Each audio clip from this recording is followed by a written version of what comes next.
Welcome, brothers. Today we have with us Giovanni from Venezuela. So, in this podcast, I would like to discuss with you guys how it is like to live in a country which is facing hyperinflation, the mistakes that the Venezuelans made, and how we can avoid them, and of course, how we can actually prosper in such an environment. So, how are you doing, Giovanni? Give us a quick brief up on your situation, and we'll take it from there. Hello, Harsh. I am so happy to be in your podcast. I am doing very well, besides the fact I am living still in Venezuela. But I have learned how to survive and be happy in this country. So I am a telecommunications engineer and also a freelance writer. I do whatever comes in the moment. I don't have a stable job right now, but I have been able to use my gift to speak English. I speak English since a young age. I didn't have any special professors or anything, so I do whatever I need in the moment to make money and keep surviving here. Huh. Isn't it interesting how knowing English in itself is such a valuable economic skill, especially for third world countries? Yeah, I recommend everyone I know to learn English because that's their like their springboard to another country where they can live better. So, give us a quick introduction to Venezuela as a country. Most people will not be able to know or point out where it's on the map, but for those who do not know, it's in South America. And give us a quick brief up on what inflation there is like and a bit about the history of the country. Well, about Venezuela, Venezuela for me should be the best country in the world because I am not being biased here because Venezuela has the biggest oil reserves in the world. And not just that, we don't have tornadoes, we don't have earthquakes, we have excellent weather all the year, we have water, we have tons of rivers, mountains, good soil, and I can go on. However, barring six, eight African countries, we are the worst country in the world. How did you get here? Well, it in 1998 when Hugo Chavez won the presidency. However, having Venezuela so many resources, he was able to keep a stable economy for around 15 years. However, in 2013, oil prices went down and the government wasn't able to keep financing hospitals, universities.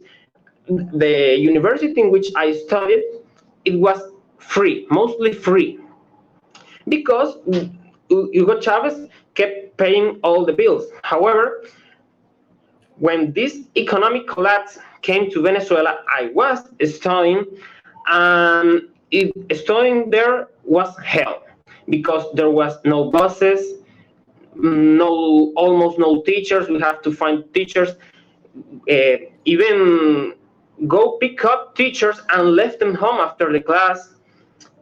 There wasn't food in the university. No one was selling anything you could eat. You have to bring everything from home.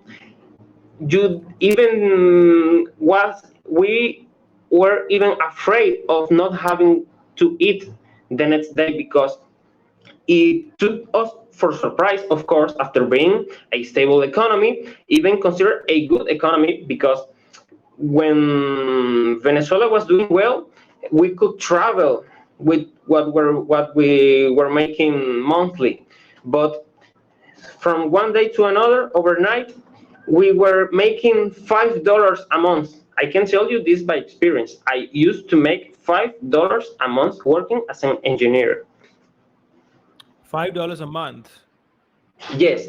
After all oil prices went down, the government kept making wrong decisions after wrong decisions. You tell me what when I start explaining them to you. What is the current inflation rate like in Venezuela, and what has it been like since 2016? Well, I don't even have the exact number of inflation because the government simply stopped posting those numbers because it was bad publicity. But for everyone's information, $1 like 6 years ago was equal to 4 million bolivares. 4 million. 4 million. Okay. Yeah, 4 million. I remember this picture you posted in your Twitter about the ton of bills to buy one toilet paper. Yeah, for That is, those who are unaware, this is the picture he's referring to. yeah, that is absolutely true. But the government, what did was to remove those zeros from the bills and give currency 11 zeros in total. So they removed 11 zeros from the notes. You need more stack than the toilet paper itself. That's true. That's true. But we don't use those bills anymore. They remove them and made new ones that instead of being 1 million bolivares or 100,000 bolivares is one bolivar. I have to ask Giovanni, and forgive me if this is an inappropriate question, but have you guys considered using the actual currency note as the toilet paper? You might laugh, but people have done many they have crafted stuff. They have sell like purses, women purses. They did it with these Bolivar bills, and people bought them for twice or even 5 times the actual value of those bills. Man, so this thing is just raw material at this point. You know, the Bolivar is just Yeah. industrial raw material. Damn it. Correct. And it's sad because the paper we use for our bills is actually valuable. It is one of the most valuable bills. I don't know why, but you can make fake bills of almost any country with our paper because it's special. Huh, so the paper is more valuable than the currency. Yeah, and we're used to see those bills on the streets because there is a time, there are time comes where that bill, 10,000 bolivares, 100,000 bolivares, it's worth nothing, and we simply throw it to the trash because it's not worth it. Keep it at home. Huh, I have seen videos of Venezuelans throwing lots of money in the trash. I have to Yeah, ask, that is actually true. which currency do you actually use in your country? Do you use these bolivars or do you use foreign currency? Almost always we use bolivares, but like 2 years ago we started using dollars. But why are we using dollars? Because right now in Venezuela we are living a period I like to call perestroika.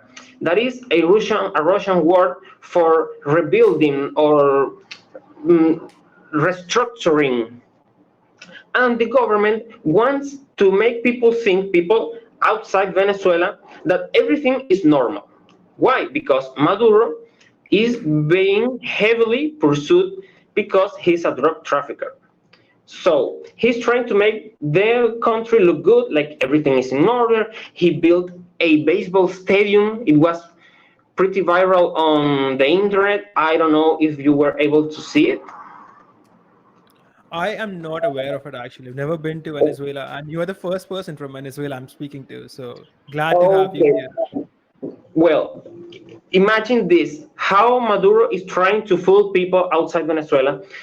As I'm telling you, we make little money monthly, right now $60 a month because he has improved the economy a little bit to make the country look better than it is, and he built this gigantic stadium, baseball stadium, that you could call it the best in the world. But it's to make people think that everything is in order here, the economy is great, but that is not. I see. So So, you guys you've moved to using the dollar. yes, we're using the dollars. And how did we come to this? Because people in the government, they have trillions of dollars, and they have started their own businesses, maybe supermarkets or gyms, whatever, and they launder money. As simple as that. And all that money they have laundered, they have a little bit of stability, but everything is fake because you can't judge a country by its economy. This is its crime and one of the most insecure countries in the world. Hmm. How do you guys save money in the sense that, I mean, you of course have some savings. You keep it in, say, commodities, or you just buy extra toothpaste for next month, or do you keep it in US dollars, or do you buy cryptocurrencies? How does it work? How do you preserve your money for the future? Well, in Venezuela, we have two groups: common Venezuelans and the Venezuela premium. The common Venezuelans, like me, we don't have any savings power. I was telling you that in my case, we are three men in my house. I am my dad, my older brother, and me. And we make it till the end of the month thanks to us three. We all three contribute to food and services here in our house. However, not all people can do that, maybe because they don't have jobs. Obviously, we have a kind of high unemployment rate. And, and there is another Venezuela, we call it the Venezuela premium, with people that have businesses with the government. They have businesses with the government, they launder money, and they have a license to do that. They can buy fancy cars. You see a lot of fancy cars here in Venezuela. Even in my city, I don't live in Caracas, I don't live in the capital, although I live in a kind of large city. And you see new cars all day here on the streets. So, meanwhile, people like me, my neighbors, we don't have any obscure businesses. We barely make it to the end of the month. We don't know if tomorrow we are going to be able to pay maybe a medical emergency. We have two Venezuelas here. Damn it, that sucks. But that seems to be a feature in many third world countries, right? There are the political elites and there are poor people. However, I think that the internet can be a good out for you. I see you are working on an online business now. And I mean, currently your salary being $60, $70 a month, you can make more than that per day on the internet fairly easily, maybe by the end of this year. So, do you think that the internet might become the savior of those Venezuelans who speak English?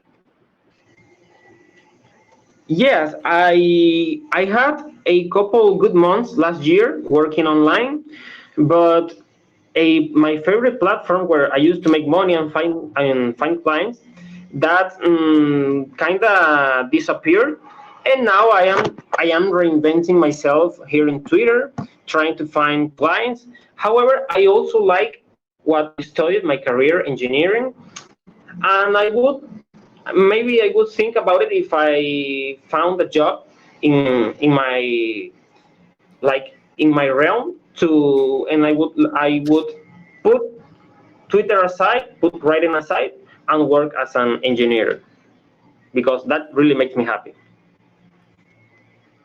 Does your country also have the system of cuevas to exchange money?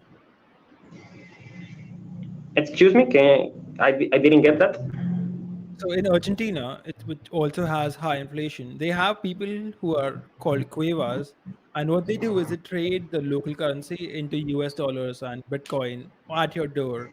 So you can call up the Cueva, he'll come to your house, take cash from you, and then give you Bitcoin. Does this system exist in Venezuela? Oh yes, we can use Binance to buy Bitcoin. In fact, you can pay with Bitcoin.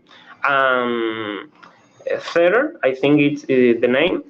In almost every restaurant, you can easily buy cryptocurrency on the internet here in Venezuela. There are no regulations on that. That is very good. I would encourage you to save in assets like cryptocurrencies or even foreign currencies. Currently, all foreign currencies are also declining relative to their own financial status last year.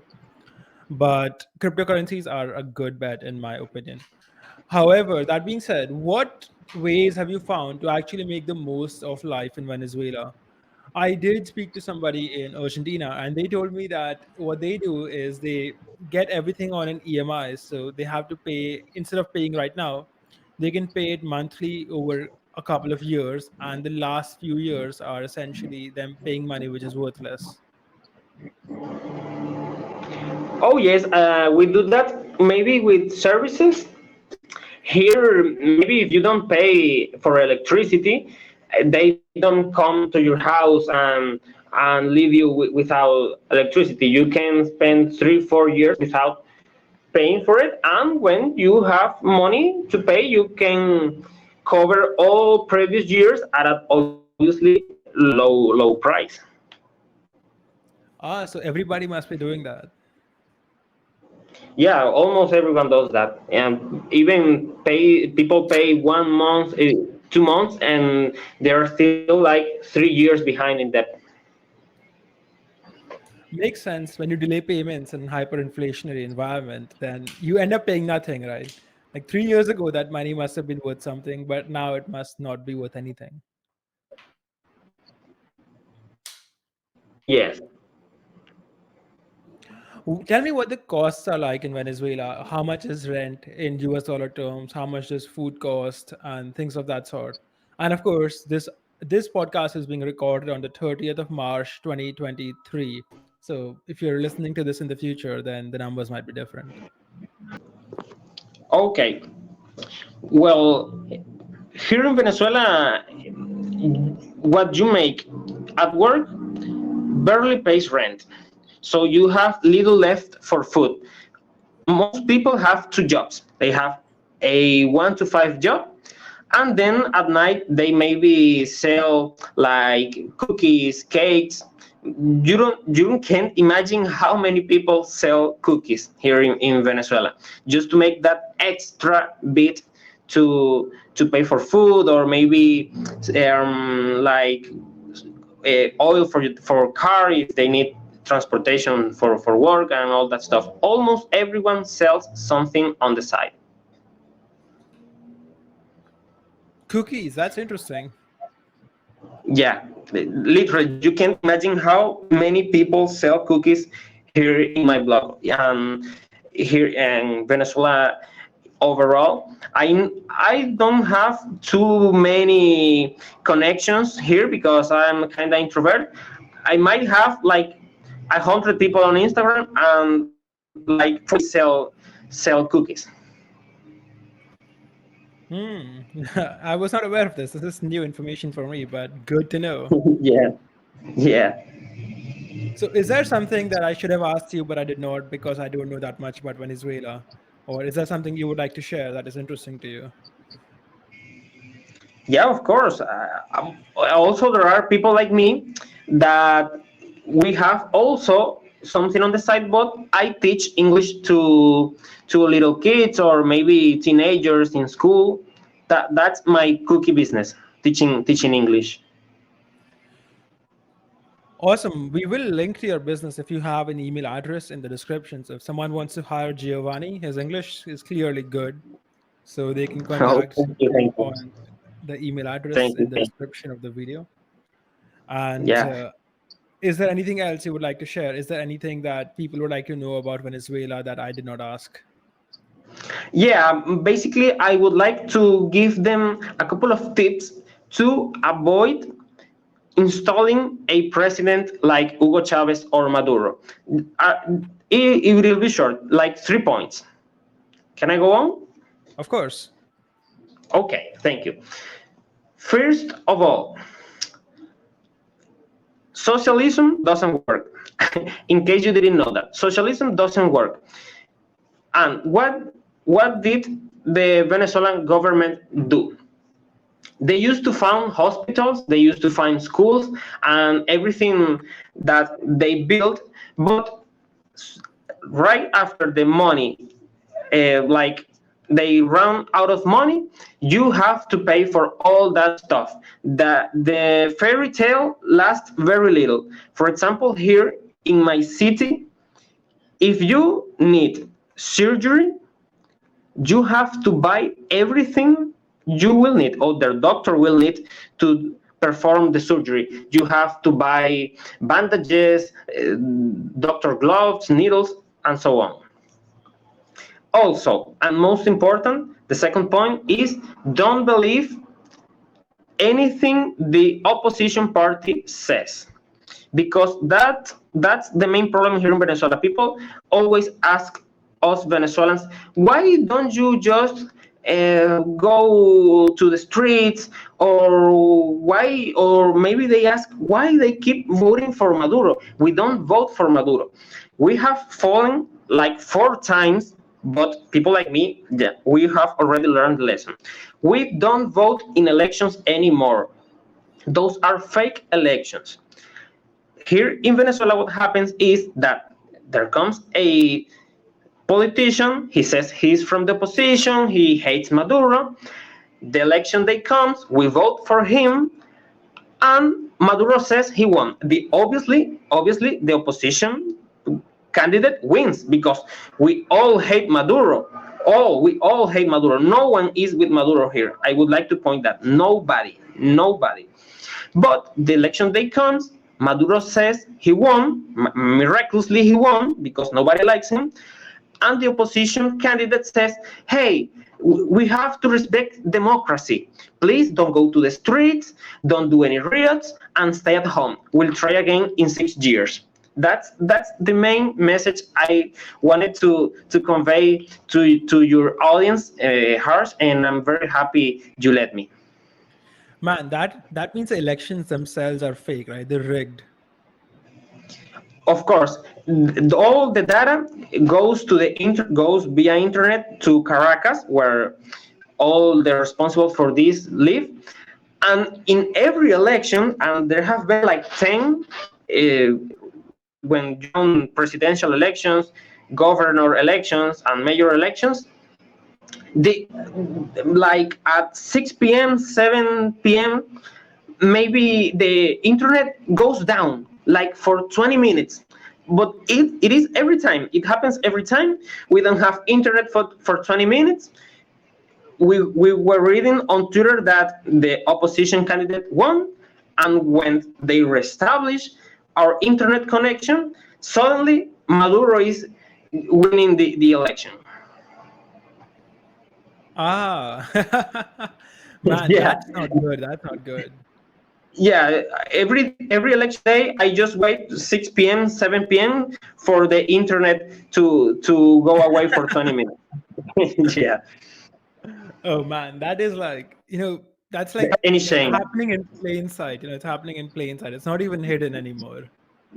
Yeah, they don't have any shame. They do it every time. Giovanni, I have a question for you. When you get paid, do you get Okay. paid in foreign currency or do you get paid in your bolivar?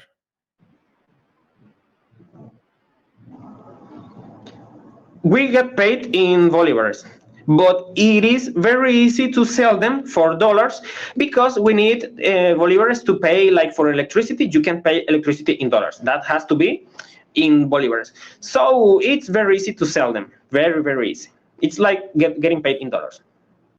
Hey, so looks like we had another technical glitch right there.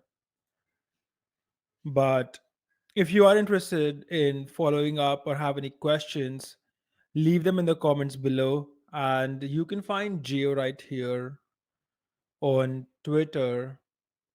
at Geo Strategies, at the rate GIO Strategies. So go give my brother Geo a follow and let me know if you guys have any questions. Unfortunately, the connection with Geo got cut, so we have to end the podcast right here. And let me know if you have questions. Click the like button, click the subscribe button, leave me a comment, hit the notification bell, blah, blah, blah. You know the drill. And yeah, give Geo a follow, of course. See you guys in our next episode. And I hope you found this one to be interesting.